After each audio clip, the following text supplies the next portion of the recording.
Hello, আসসালামু আলাইকুম বন্ধুরা। আজকের ছুটির দিন শুক্রবার। আমার ছেলে মেয়েদের জন্য আমি নিজের হাতে বিরিয়ানি তৈরি করতেছি এবং বিরিয়ানি রান্না করার জন্য কি কি উপকরণ লাগে তা সামনে নিয়ে আমি বসছি এবং বিরিয়ানি কিভাবে রান্না করব আপনারা সম্পূর্ণ আমার ভিডিওতে দেখবেন এবং দেখার পর আপনারা যারা বিরিয়ানি পাক করতে পারেন না তারা আমার কাছ থেকে বিরিয়ানি পাক করার এই রেসিপিটা সুন্দর করে শিখে নেবেন।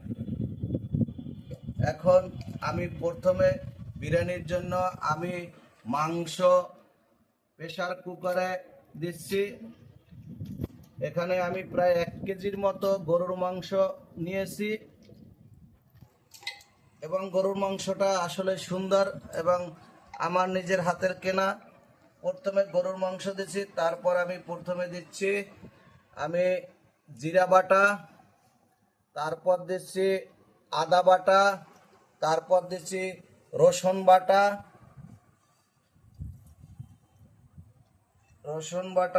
তারপর তারপর আমি দিচ্ছি এলাচি পরিমাণ মতো, যার যার পরিমাণ মতো সে এলাচি দিয়ে দেবেন যে বিরিয়ানি পাক করবেন। তারপর দিচ্ছি আমি দারচিনি, এই দারচিনি, তারপর কয়টা লং দিলাম। এই লং দেওয়ার পরে আমি এরপর বিরিয়ানিতে পর্যাপ্ত পরিমাণে আমার পরিমাণ মতো আমি পেঁয়াজ দিয়ে নিচ্ছি। পেঁয়াজ দেওয়ার পর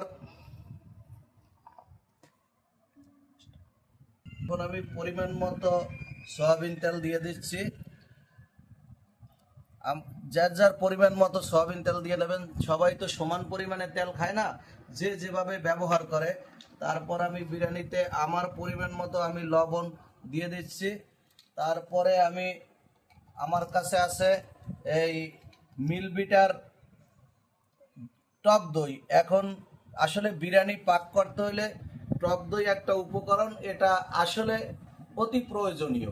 তাই আমি এখন আমার পরিমাণ মতো আমি এই টক দই দিচ্ছি বিরিয়ানির ভিতরে এবং টক দইটা আসলে সুন্দর, টক দই দিয়ে দিচ্ছি। এখন আমি আমার নিজের হাতে এটাকে মিক্সচার করে নেব। মিক্সচার করে নিয়ে আমি সুন্দর করে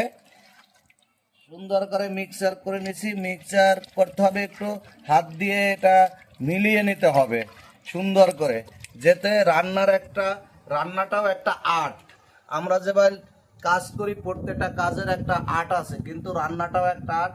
রান্নাটা যদি কেউ সুন্দর করে নিজের মন মতো করে তাহলে আসলে রান্না সুন্দর হবে। এই তারপর আমি এটা দেওয়ার পর এখন একটু হালকা জল দিয়ে দিচ্ছি। জলটা মানে দিলে এটা দেওয়ার পরে আমি একটু নাড়া দিয়ে নিচ্ছি। আমি এখন চুলা ধরিয়ে নিয়েছি।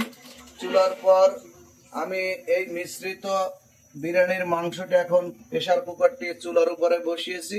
চুলার উপরে বসার পরে এটা তার পরিমাণ মতো যে যে যে যে বিরিয়ানি পাক করেন তার নিজের পরিমাণ মতো এটাকে রান্না করবেন, কিভাবে সিদ্ধ করবেন। এই দেখেন, এখন এই আমি প্রেসার কুকারের ঢাকনাটা আমি আটকিয়ে দিচ্ছি। আটকিয়ে দেওয়ার পর এটা এখন জাল হবে। আমি এখন পর্যাপ্ত পরিমাণে কাঁচামরিচ দিয়ে দিচ্ছি বিরিয়ানির মাংসের ভিতরে। কাঁচামরিচ দেওয়ার পর এটা একটু নেড়ে নিচ্ছি এবং নেড়ে নিয়ে এটা কষাইতে হবে। মাংসটা কষাইয়ে সুন্দর করে আমি এটা ঢেকে দেবো। এখন ঢেকে দেওয়ার পর এটাকে সুন্দর করে নেড়ে নিয়ে এটা ঢেকে দেওয়ার পর আরেকটু মাংসটাকে আমার কষাতে হবে। কষার পর এই যে পর্যাপ্ত পরিমাণে একটু বিরিয়ানির মশলা দিয়ে দিচ্ছি। এই মশলাটা এখন দেওয়ার পরে মাংসটা একটু কষাই নেব। কষাবার পর তারপরে একটু পানি দিয়ে মাংসটা সিদ্ধ করে নেব। এখন আমি এই যে পর্যাপ্ত পরিমাণে মাংসটা কষানো হয়ে গেছে, একটু এখন জল দিয়ে মাংসটাকে সিদ্ধ করার জন্য আমি প্রেসার কুকারের ঢাকনাটা দিয়ে দেব। দেওয়ার পরে মাংসটা সিদ্ধ হয়ে গেলে আমি পোলার চাল ওধারে প্রসেসিং করব। পোলার চাল প্রসেসিং করে তারপর আমি বিরিয়ানির মাংসটা পোলার ভিতরে দিয়ে দেবো।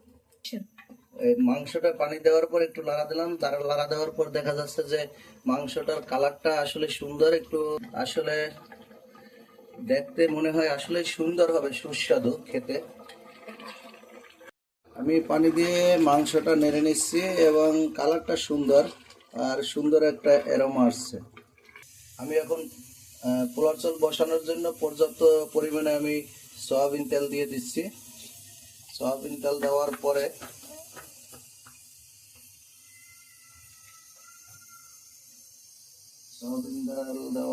আমি পোলার চালটা আমি এখন দিয়ে একটু নাড়াচাড়া করবো। পোলাওটা চালটা একটু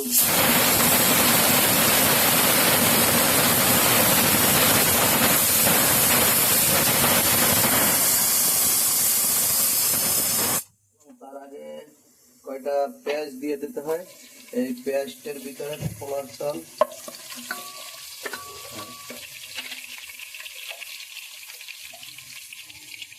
তারপর আমি একটু আদা দিয়ে দিচ্ছি।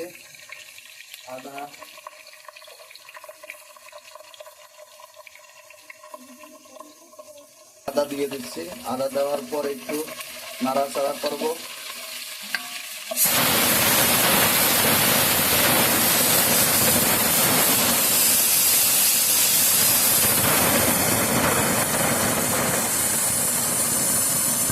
আদাটাকে এবং পেঁয়াজের এটাকে এবং একটু দারচিনি এখন দিতে হবে।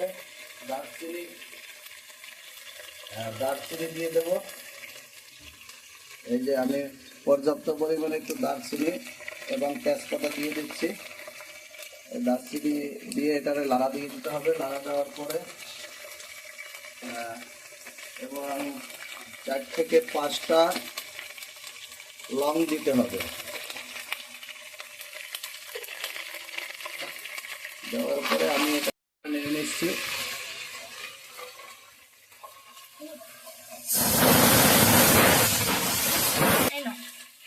আমি এখন এই পোলার চালগুলো আমি দিয়ে দিচ্ছি। এই যে পোলার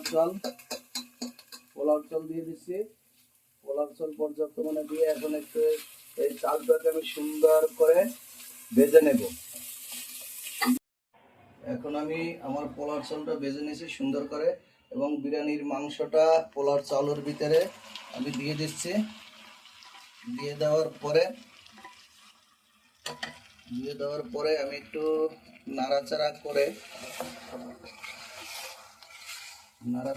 পর্যাপ্ত পরিমাণে একটু পানি দিয়ে দেব এবং পর্যাপ্ত পরিমাণে পানি দিয়ে দেবো। এটা নাড়াচাড়া করছি। এখন একটু পর্যাপ্ত পরিমাণে আমি পানি দেব। পরিমাণ মতো 1 মগ, 2 মগ, 3 মগ, এই 4 মগ পানি দিয়ে দিলাম। পানি দেওয়ার পরে আমি একটু ভালো করে এটা নেড়ে নেওয়ার পর আমি ঢাকনা দিয়ে বসিয়ে দেব। কাঠবাদাম কুচি কুচি করে দিয়ে দিছি যাতে বিরিয়ানিটা একটু সুস্বাদু হয়। এখন আমি ঢাকনা দিয়ে এটা রেখে দিচ্ছি আর হাইয়েস্ট 5 মিনিটের ভিতরে আমার বিরিয়ানি রান্না শেষ হবে। আমি এখন এই যে পোলাও বিরিয়ানির ভিতরে আমি ঐতিহ্যবাহী আলু বাকারা, যেটা সবার জন্য সুস্বাদু হয় খাবার এবং সবার প্রিয়, এই আলু বাকারা এখন দিয়ে দিচ্ছি। আমার এই বিরিয়ানির ভিতরে আলু বাকারা দেওয়ার পরে এখন আমার বিরিয়ানি রান্না কমপ্লিট। বন্ধুরা, আমরা রান্না বান্না এখন শেষ। আমরা এখন খাওয়া দাওয়া করব। পরবর্তী ভিডিওতে আপনাদের সাথে দেখা হবে। এই বলে শেষ করছি। আল্লাহ হাফেজ।